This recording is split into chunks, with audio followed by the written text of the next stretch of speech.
ہم وہ قوم ہے جو اپنے مقصد کو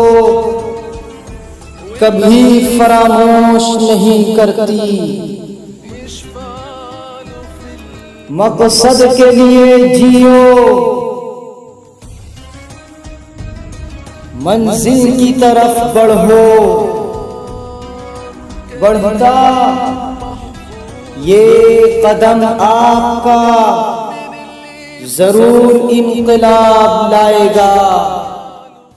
بسم اللہ الرحمن الرحیم۔ حضرت متکلم اسلام شیخ طریقت مولانا محمد الیاس گھمن حفظہ اللہ ورعاہ کا ہفتہ واری مضمون جو کہ وعظ و نصیحت کے عنوان سے آتا ہے، آج کا ہمارا عنوان ہے دور فاروقی میں دور حاضر کا حل، یعنی حضرت عمر فاروق رضی اللہ تعالی عنہ کے زمانے میں، ان کے زمانے میں جو چیزیں ہوئی تھی، اگر ہم اسے اس زمانے میں اس پر عمل کرتے ہیں تو اس زمانے کے موجودہ حالات کا حل ہمیں مل سکتا ہے۔ اللہ تعالیٰ کا مہینہ محرم الحرام شروع ہو چکا ہے۔ محرم الحرام ان 4 محترم مہینوں میں شامل ہے جن کو قرآن کریم نے قابل احترام قرار دیا ہے۔ حسن اتفاق دیکھیے کہ اسلامی سال کے آغاز میں اللہ کے نام پر قربانی کی داستان رقم ہے موجود ہے، اور اسلامی سال کے آخر میں بھی قربانی کا درس ملتا ہے۔ تاریخ میں 2 ایسے واقعات پیش آئے ہیں جن سے ہمیں معاشرتی زندگی، سوسائٹی کی زندگی گزارنے کی بہت ساری باتوں کا عملی سبق ملتا ہے۔ پہلا واقعہ خلیفہ دوم سیدنا عمر فاروق رضی اللہ تعالیٰ عنہ کی شہادت، جبکہ دوسرا واقعہ نواسہ رسول سیدنا حسین رضی اللہ تعالیٰ عنہ کی شہادت کا ہے۔ حضرت عمر رضی اللہ تعالی عنہ کی زندگی کے چند ان پہلوؤں پر روشنی ڈالی جاتی ہے جن کا ہماری عملی زندگی، پریکٹیکل لائف سے بہت گہرا تعلق ہے۔ یہ تذکرہ اس لیے کیا جا رہا ہے تاکہ ہم بھی انہی کے نقش قدم پر چلنے کی کوشش کریں اور دنیا و آخرت میں کامیابی حاصل کریں۔ قیام امن کی عملی کاوشیں۔ دنیا میں امن و امان قائم کرنے کے لیے کس طرح کوشش کی جائے؟ اسلام میں امن کو بہت زیادہ اہمیت حاصل ہے۔ آپ رضی اللہ تعالی عنہ کے دور خلافت میں جو علاقے اسلامی سلطنت کے زیر نگی آئے یا جو پہلے سے موجود تھے، ان میں عدالتی نظام کو فعال کیا۔ مفتوحہ علاقوں میں بنیادی طور پر 2 کام آپ نے کیے۔ وہاں کے باسیوں کو دین اسلام کی تعلیم سے آشنا کیا جاتا، اور دوسرا وہاں عدالت قائم کر کے قیام امن اور انصاف کی فراہمی کو یقین بنایا جاتا۔ آپ نے قانون کے علمی ماخذ کے طور پر قرآن و سنت کے بعد قضائے صالحین کو درجہ دیا۔ چنانچہ سنن نسائی میں آپ کا وہ خط موجود ہے جو آپ نے قاضی شریح کے نام لکھا تھا، اور اس میں قانون کے علمی ماخذ کے طور پر قرآن و سنت اور قضائے صالحین کا تذکرہ موجود ہے۔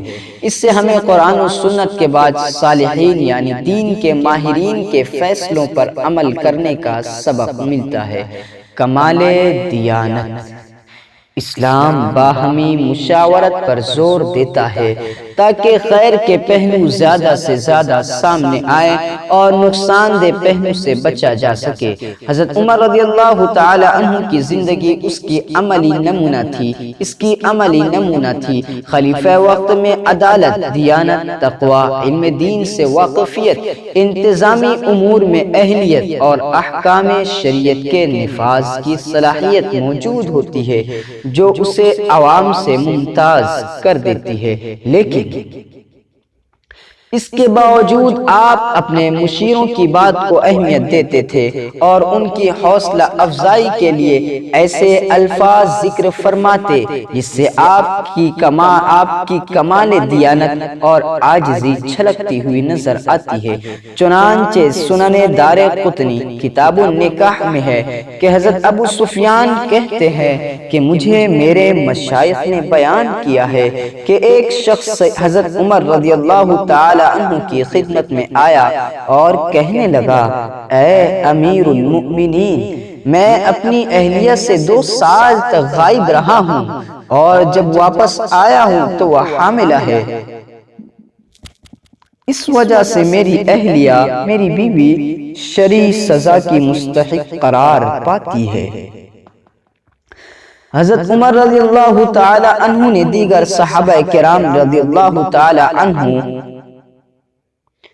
سے اس کے رجم کے بارے میں مشورہ کیا تو حضرت معاذ بن جبل رضی اللہ تعالی عنہ فرمانے لگے، امیر المؤمنین، آپ کو عورت کے رجم کرنے کا تو حق ہے، لیکن اس کے پیٹ میں جو بچہ ہے اس پر آپ کو اختیار حاصل نہیں، وہ بے گناہ ہے، لہذا اس حکم کو بچے کی ولادت تک مؤخر کر دیں۔ حضرت عمر رضی اللہ تعالی عنہ نے اس کو بچے کی ولادت تک مؤخر کر دیا۔ پھر اس خاتون نے بچے کو جنم دیا۔ جب اس بچے کے سامنے کے دانت نکل آئے تو اس شخص نے اس بچے میں اپنی مشابہت پائی اور کہنے لگا، رب کعبہ کی قسم، یہ تو میرا ہی بچہ ہے۔ اس پر حضرت عمر رضی اللہ تعالی عنہ نے فرمایا، اور عورتیں معاذ بن جبل جیسا شخص پیدا کرنے سے عاجز ہو چکی ہیں، اور اگر معاذ نہ ہوتے تو عمر ہلاک ہو جاتا۔ اسی طرح لولا علی لہلک عمر، کہ اگر علی نہ ہوتے تو عمر ہلاک ہو جاتا۔ اس طرح کے الفاظ بھی ملتے ہیں کہ اگر علی نہ ہوتے تو عمر ہلاک ہو جاتا۔ یہ الفاظ آپ کے کمال دیانت، انصاف پسندی، بلندی اخلاق کی علامت ہیں۔ باوجود کہ آپ بڑے تھے لیکن چھوٹوں کی بات درست نظر آئی تو اسے قبول فرمایا۔ اس میں ہمارے لیے یہ سبق ہے کہ ہم بھی چھوٹوں کی آراء کو اہمیت دیں، اگر وہ زیادہ بہتر ہوں تو انہیں قبول کریں۔ اس سے ہمیں دیانت و انصاف پسندی کا بھی سبق ملتا ہے۔ سربراہ کا سادہ معیار زندگی، سربراہ قوم کا لیڈر، اس کی زندگی سادگی سے گزرنی چاہیے۔ سربراہ کے طرز زندگی کے اثرات رعایا پر، پبلک پر پڑتے ہیں۔ اگر حکمران انصاف پسند، قناعت پسند اور سادگی پسند ہو تو عوام میں ظلم و تشدد، خواہش پرستی اور فیشن پرستی جنم نہیں لیتی، جس کی وجہ سے معاشرہ سکون و راحت کی زندگی بسر کرتا ہے۔ حضرت عمر رضی اللہ تعالی عنہ باوجود کہ بہت بڑی سلطنت کے فرمانروا تھے لیکن مزاجاً سادگی اور قناعت پسندی کے خوگر تھے۔ تاریخ ایسے کئی واقعات کی شہادت دیتی ہے۔ چنانچہ ہرمزان سلطنت اہواز کا حکمران جب قید ہو کر آیا تو اس نے دیکھا کہ آپ رضی اللہ تعالی عنہ مسجد کے فرش پر لیٹے ہوئے آرام فرما رہے ہیں۔ بیت المقدس کی فتح کا مشہور واقعہ سیرت و تاریخ کی کتابوں میں منقول ہے۔ سن 46 ہجری میں جب حضرت عمرو بن عاص رضی اللہ تعالی عنہ بیت المقدس کا محاصرہ کر رہے تھے تو وہاں کے اہل کتاب علماء نے کہا، تم بلا وجہ تکلیف اٹھاتے ہو۔ بیت المقدس کو فتح کرنے والے کا حلیہ اور علامات ہماری کتابوں میں موجود ہے۔ اگر تمہارے امام میں وہ سب باتیں موجود ہیں تو ہم آپ کو بیت المقدس حوالے کر دیں گے۔ چنانچہ آپ رضی اللہ تعالی عنہ کو اس بارے میں اطلاع دی گئی۔ آپ اپنے ایک غلام کے ہمراہ ایک اونٹ پر سوار ہو کر عازم سفر ہوئے۔ زاد راہ میں چھوہارے اور جو کے سوا کچھ نہ تھا۔ اونٹ پر سوار ہونے کی باریاں مقرر کی، کبھی آپ خود سوار ہوتے اور غلام پیدل چلتا، اور کبھی غلام سواری پر سوار ہوتا اور آپ پیدل چلتے۔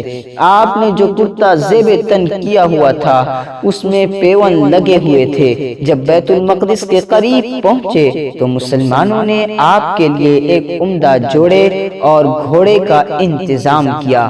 آپ نے نیا لباس پہنا، گھوڑے پر سوار بھی ہوئے۔ چند قدم کے بعد فرمانے لگے کہ میرے نفس پر اس کا برا اثر پڑ رہا ہے، لہٰذا مجھے میرے وہی کپڑے اور اونٹ واپس کرو۔ چنانچہ اسی پر سوار ہوئے اور بیت المقدس پہنچے۔ اہل کتاب علماء نے آپ کا حلیہ مبارک اور علامات دیکھی تو برملا کہہ اٹھے کہ ہاں، فاتح بیت المقدس یہی ہے، اور آپ کے لیے اس کے دروازے کھول دیے۔ اس سے ہمیں سربراہ کے عام معیار زندگی، سادگی اور صبر و شکر کا درس ملتا ہے۔ انسانی حقوق میں مساوات۔ آپ نے اسلام کی نافذ شدہ تعلیم مساوات کو مزید آگے بڑھایا۔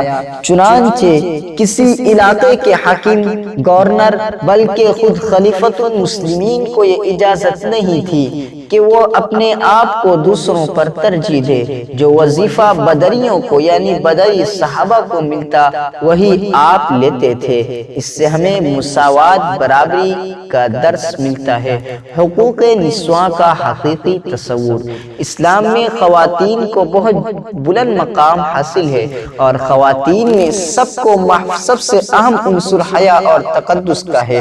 آپ رضی اللہ تعالی عنہ نے ان کے عزت اور حقوق کو محفوظ کرنے کے لیے حجاب کو لازمی سمجھا، تو اللہ تعالیٰ نے آپ کی رائے کی موافقت میں قرآن کریم نازل فرما کر حجاب کو ضروری قرار دیا۔ خواتین کے لیے رائے کی آزادی بھی حقوق نسواں کے ذیل میں آتی ہے۔ چنانچہ ایک مرتبہ جب آپ نے دوران خطبہ خواتین کے مہنگے حق مہر کے بارے میں ناپسندیدگی کا اظہار فرمایا تو ایک عورت نے کہا، اے عمر، آپ ہمارے مہروں کو کس طرح کم کر سکتے ہیں؟ حالانکہ اللہ تعالیٰ نے ہمیں سونے کے ڈھیر تک مہر لینے کا حق دیا ہے۔ اور قرآن کریم سورہ نساء کی آیت نمبر 20 بھی تلاوت کی۔ حضرت عمر رضی اللہ تعالی عنہ اس پر بہت خوش ہوئے اور خاتون کو عزت بخشتے ہوئے فرمایا، نساء المدینۃ افقہ من عمر۔ مدینے کی خواتین عمر سے زیادہ دین کی سمجھ رکھتی ہے۔ اس سے ہمیں حجاب، آزادی، اظہار رائے اور خواتین کی سماجی عزت و احترام کا درس ملتا ہے۔ مفتوحہ علاقوں کے نظم و نسق۔ وہ علاقے جن کو فتح کر لیا گیا ہے وہاں پر انتظام کرنا، وہاں کے حالات کو بحال کرنے کے لیے تدبیر کرنا۔ آپ 22,51,030 مربع میل زمین پر حکمرانی کرنے والے انصاف پرور حکمران تھے۔ اس کے باوجود آپ مفتوحہ علاقوں کی کثرت پر زور دینے کے بجائے ان کے باسیوں، رہواسیوں کی تربیت کو ترجیح دیتے۔ آپ نے دمشق، بصرہ، بالابک، شرق، اردن، یرموک، قادسیہ، اہواز، مدائن، ایران، عراق، تکیت، انطاکیہ، حلب، بیت المقدس، نیشاپور، الجزیرہ، قیصاریہ، مصر، اسکندریہ، نہاوند اور دیگر علاقوں کو فتح کیا۔ ان میں تربیتی اور تعلیمی مراکز قائم کیے، کھلی کچہریاں لگوائی، فوری انصاف کو یقینی بنایا، عوام الناس کی شکایات کو دور کرنے کے لیے احکامات جاری کیے، روٹی، کپڑا اور مکان جیسی بنیادی ضرورتوں کو عوام کی دہلیز تک پہنچایا۔ اس سے ہمیں اپنے نظام زندگی میں نظم و نسق کا درس ملتا ہے۔ اقلیتوں سے حسن سلوک۔ اقلیت جو کم ہے، جن کی تعداد، جس قوم کی تعداد کم ہے، ان کے ساتھ اچھا برتاؤ۔ ایسے کفار جو مسلمانوں سے نہ لڑیں، ان سے حسن سلوک کی تعلیم دیتا ہے اسلام۔ حضرت عمر رضی اللہ تعالی عنہ نے حمص کو حاصل کر لیا۔ حضرت عمر رضی اللہ تعالی عنہ نے حمص کو حاصل کرنے کے لیے بطور سپہ سالار حضرت ابو عبیدہ کو مقرر فرمایا۔ انہوں نے اسے فتح کیا اور غیر مسلموں سے جزیہ وصول کیا۔ لیکن جب انہیں جنگ یرموک کے لیے حمص چھوڑنا پڑا، یعنی حمص چھوڑ کر جانا پڑا، تو انہوں نے حضرت ابو عبیدہ نے یہ کہہ کر جزیہ واپس کر دیا۔ یہ ٹیکس جو لوگوں سے لیا گیا تھا، ان کی حفاظت کے لیے لیا گیا تھا کہ مسلم حکومت و خلافت تمہاری رکھوالی کرے گی، تو یہ ٹیکس جو لیا گیا تھا یہ کہہ کر واپس کر دیا کہ اب جب ہم آپ کے جان و مال کی حفاظت کی ذمہ داری پوری نہیں کر سکتے، ہم یہاں سے جا رہے ہیں، تو ہمیں جزیہ لینے کا بھی کوئی حق نہیں۔ جب یہ کہہ کر ان کا جزیہ لیا ہوا ٹیکس واپس کر دیا۔ جب مسلمان حمص سے لوٹنے لگے تو وہاں کے غیر مسلم بھی اس عادلانہ نظام سے محروم ہونے پر رونے لگے۔ بیت المقدس کی فتح ہوا تو حضرت عمر رضی اللہ تعالی عنہ نے اہل کتاب کے مذہبی پیشوا کے ساتھ شہر کی متعدد عبادت گاہوں کو دیکھا۔ آپ معائنہ فرما رہے تھے کہ اتفاق سے نماز کا وقت ہو گیا۔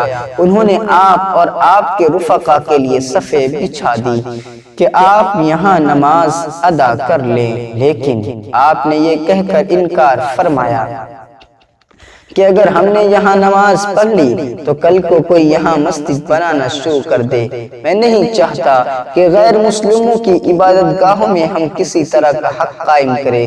اسی طرح اہل ایلیا کے غیر مسلموں سے آپ نے معاہدہ امن کیا کہ یہ امن جو ان کو دیا جاتا ہے، ان کی جانوں، مالوں، ان کے گرجاؤں اور ان کی صلیبوں، ان کے بیماروں، تندرستوں اور ان کے جملہ اہل مذاہب کے لیے ہے، اور وہ یہ ہے کہ ان کے گرجا گھروں میں رہائش نہ رکھی جائے، یعنی مسلمان اس میں جا کے رہ نہ لگے، ان کو گرایا نہ جائے، انہیں اور ان کے احاطوں کو نقصان نہ پہنچایا جائے، اور نہ ہی ان پر دین کے بارے میں جبر کیا جائے۔ اس سے ہمیں اقلیتوں سے حسن سلوک کا سبق ملتا ہے۔ نوٹ: اگر اقلیتیں اپنی حیثیت کو تسلیم کرنے پر آمادہ نہ ہوں تو پھر انہیں قانون کے شکنجے میں جکڑنا بھی ضروری ہے۔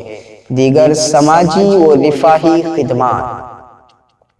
قرآن کریم کی تعلیم کے لیے مکاتب و مدارس قائم کیے، قاری صاحبان اور ائمہ مساجد کی تنخواہیں مقرر فرمائی، اسلامی تقویم کا آغاز ہجرت نبوی سے شروع فرمایا، یعنی اسلامی سال کا آغاز ہجری مہینے سے شروع کیا اور اس کی ابتدا محرم سے فرمائی، مسجد حرام اور مسجد نبوی کی توسیع فرمائی، عرب و عجم کے سنگم پر مرکز علم کوفہ کو آباد فرمایا، دریائے نیل کو بحیرہ قلزم سے ملانے کے لیے نہر سوئز کھدوائی، جس کی وجہ سے نفع بخش تجارت نے فروغ پایا۔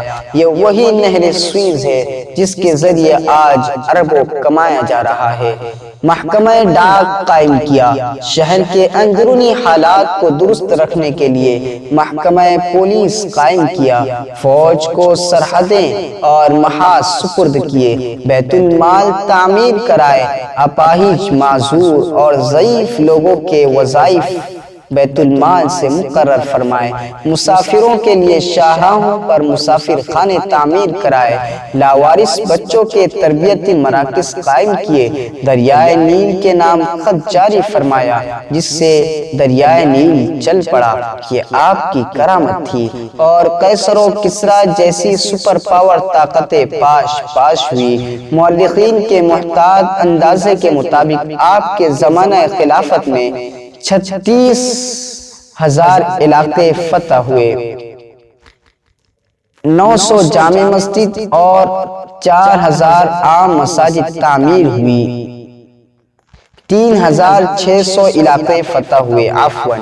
اس سے ہمیں تعمیر وطن، خوشحالی اور ترقی، اہل علم کی قدر، مستحق افراد کی معاونت یعنی ان کا تعاون کرنا، یتیموں کی کفالت کرنا، ان چیزوں کا سبق ملتا ہے۔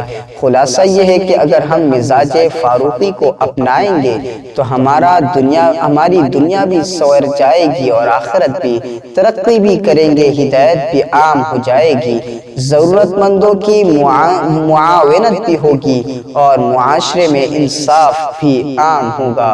اللہ تعالی ہمیں مزاج فاروقی اپنانے کی توفیق دے، ہمارے معاشرے کو انصاف پسند معاشرہ بنائے، آمین یا رب العالمین، بجاہ النبی الکریم صلی اللہ علیہ وسلم۔